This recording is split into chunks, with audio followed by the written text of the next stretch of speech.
बिस्मिल्लाहिर्रहमानिर्रहीम, अस्सलामु अलैकुम। आपको खुशामदीद कहते हैं बोल न्यूज़ हेडक्वार्टर्स में। मैं हूं आपके साथ सलमान मिर्जा। मैं हूं सहरिश जुहेब और मैं हूं आमना अकरम। हेडलाइंस आपने जानी, बुलेटिन में बात होगी। बुलेटिन में सबसे पहले बात होगी इस्लामाबाद में लगने वाली बड़ी बैठक की। वज़ीर आज़म की ज़ेर सदारत मुल्क की मजमूई सिक्योरिटी सूरत हाल पर जायजे के लिए अहम इजलास हुआ, जिसमें army chief general Qamar Javed Bajwa ने शिरकत की। इजलास में फैसला किया गया कि अब सानिया सियालकोट जैसे वाक़यात बर्दाश्त नहीं किए जाएंगे। इजलास में ऐसे मुल्ज़िमान को सख्त से सख्त सज़ा देने का फैसला किया गया। सानिया सियालकोट के बाद हुकूमत ने नेशनल एक्शन प्लान का असर-ए-नौ जायजा लेने का फैसला किया है। PTI रहनुमा शीरी मज़ारी का कौमी सलामती कमेटी की पार्लिमानी कमेटी के इजलास के बाद गुफ्तगू। कहा जायजा लेना है कि नेशनल एक्शन प्लान पर कितना अमल दरामद हुआ। अब वक्त आ गया है कि रियासत सख्त एक्शन ले। हमारे सर शर्म से झुक गए। अब कवानीन का दोबारा जायजा लेने की ज़रूरत है। शीरी मज़ारी ने सानिया सियालकोट पर मौलाना फजलुर रहमान के बयान की भी मज़म्मत की। सियालकोट में श्रीलंकन शहरी प्रियांथा कुमार को बचाने की कोशिश करने वाले मलिक अदनान PM हाउस पहुंच गए। वज़ीर आज़म से खुसूसी मुलाकात होगी। कल तकरीब का इनेकाद भी किया जाएगा। सियालकोट जैसे वाक़यात की गैर मशरूत मज़म्मत करते हैं। सवाल यह है कि ऐसे वाक़यात को कौन रोकेगा।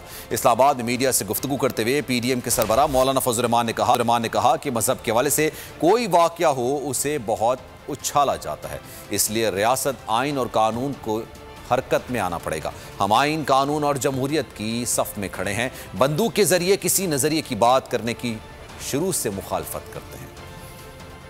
कौमी असम्बली की पार्लिमानी कमेटी बराए कौमी सलामती के इजलास में कौमी सलामती पॉलिसी पर तफसीली ब्रीफिंग दी गई। खित्ते की मौजूदा सूरत हाल और पाक अफगान बॉर्डर मैनेजमेंट सिस्टम पर बातचीत की गई।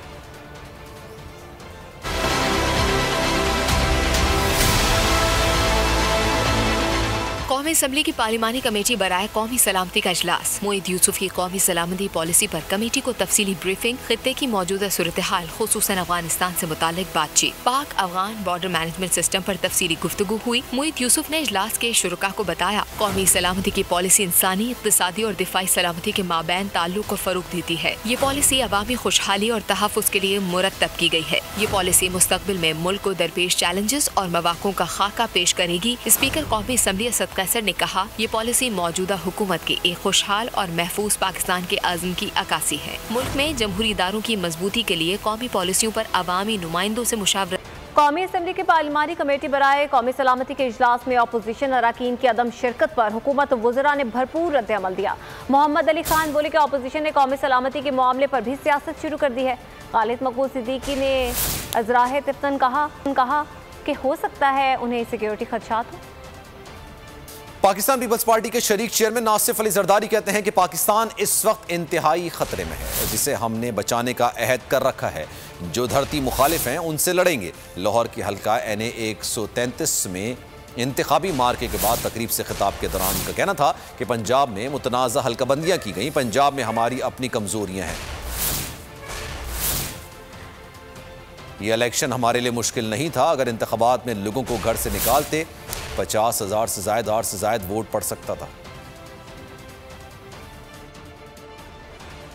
आपने जो कॉन्स्टिट्यूंसी जिस पे इलेक्शन लड़ी है, ये 77 के बाद मियां साहब बनाते रहे। जब थोड़ी बड़ी थी, उससे थोड़ी बड़ी थी तो बीवी साहिबा भी यहाँ से जीती थी, मगर ये अपने हिसाब साइज से गलियाँ, मोहल्ले, बरादरियाँ देख के इन्हें कॉन्स्टिट्यूंसीज बनाई हैं। और ये सिर्फ लाहौर का नहीं है, पूरे पंजाब में इन्हें कॉन्स्टिट्यूंसीज बनाई है। इंशाल्लाह ये कॉन्स्टिट्यूंसी हम चेंज करेंगे। हर जगह पे हम इनसे लड़ेंगे, हर मोहल्ले में इनसे लड़ेंगे, इसलिए कि पाकिस्तान के ये खिलाफ है। ये मेरी धरती के खिलाफ हैं। जो इस धरती में नहीं मरना चाहता उसको क्या मसला है। पाकिस्तान आज बहुत बड़ी कॉन्स्पिरेसी की वजह से एक खतरे में है। दुनिया पाकिस्तान को तोड़ना चाहती है और हमने अहद किया हुआ है पाकिस्तान बचाने का। हम पाकिस्तान के लिए लड़ेंगे, पाकिस्तान को बचाएंगे, और कामयाब मुल्क आपको बनाएंगे। पीडीएम का 23 मार्च को इस्लामाबाद में महंगाई मार्च का ऐलान। मौलाना फजलुर रहमान ने इस्लामाबाद में इजलास के बाद मीडिया से गुफ्तगू में कहा कि मुल्क के कोने कोने से लोग इस्लामाबाद की तरफ आएंगे, पूरी कौम उसमें शरीक होगी। इस्लामाबाद में जुमे की नमाज अदा करेंगे। तैयारियों के लिए सूबाई सतह पर पीडीएम के इजलास मुनक्किद किए जाएंगे। उन्होंने मजीद कहा कि एक नुमाइंदा सेमिनार भी होगा जिसकी वकला बरादरी से मुशावरत की जाएगी। हुकूमत पहले अवाम की हिमायत से महरूम थी, अब नाकामी का मुंह देख रही है। नून लीग इस्तीफों से पीछे हट गई। मौलाना फजलुर रहमान की सरबराही छोड़ने की धमकी भी ना चली। धरने के लिए भी सबकी रजामंदी ना मिली। लॉन्ग मार्च महंगाई मार्च में तब्दील हो गया। पीडीएम सरबराही इजलास की अंदरूनी कहानी सामने आ गई।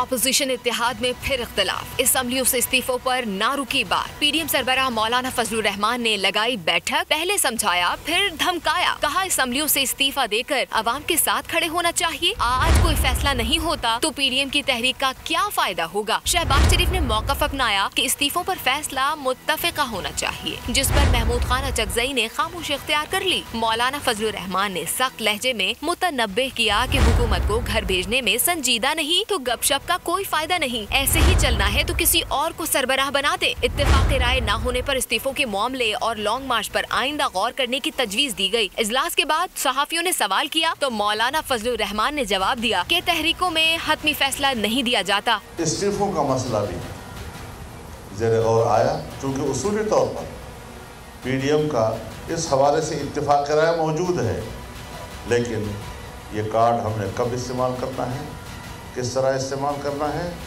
उसका फैसला हम अपने वक्त पर अपनी मर्जी से करेंगे। पीडीएम जमातों ने महंगाई मार्च के 3 रोज तक इस्लामाबाद में रुकने की तजवीज पर इत्तेफाक किया। इजलास में कौमी असम्बली के मुस्तकिल बायकॉट की तजवीज सामने आने पर पीपल्स पार्टी और ANP से राबता करने का फैसला कर लिया गया।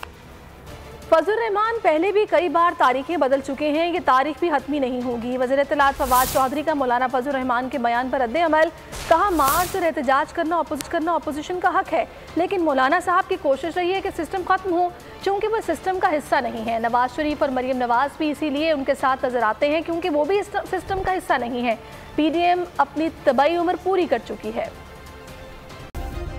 सब्सक्राइब करें और बेल दबाएं ताकि कोई खबर रह न जाए।